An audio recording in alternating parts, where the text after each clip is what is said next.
In your anthology, 50 essays, often the essay begins with some sort of a head note by the editor, and the head note is more or less a clue that the editor gives you about the author and how he writes in order for you to read with greater understanding and deeper understanding of what is written there. But I suggest you also develop the habit of doing research for yourself. It's so easy by computer when you're on the internet to discover additional information that may add to or shape your perceptions of the writer's work. This is an element of reading critically, that is, reading in such a way that you're sort of having a dialogue or a conversation with the author as you go along.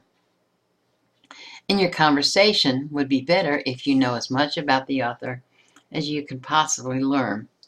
You learn about his world and his point of view. An essay written by a new immigrant, if you knew he was a new immigrant, might take on a different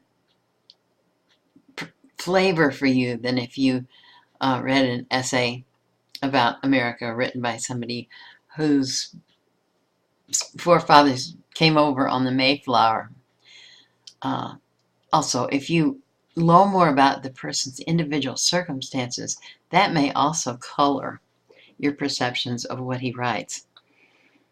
If you were to read a book about coping as a blind man and discover that the author himself was a blind man, that might change your perception of his credibility. He might seem more of an authority on blindness to you if you knew that he was blind than if he were not.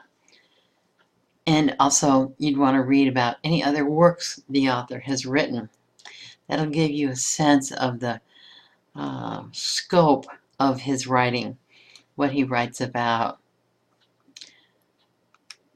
Another is to discover any recurring themes in his writing, and you can look that up on the internet as well. If you find that Maya Angelou wrote frequently about being black in the South and how much that has affected her career, you would understand her better if you also knew that she went on to get a PhD and to teach at the university level. That would change a lot the way you might look at what she'd written about graduating when she was in the 8th grade. And finally, any bias or agenda that might be behind the author's writing can probably be better appreciated if you've learned about that bias in advance. So, in short, learn where he's coming from, where the author is coming from, his perspective, his point of view, those things that make him unique and uniquely qualified to write an essay. You'll read with greater understanding of the subtleties in his work, and that is a part of critical reading.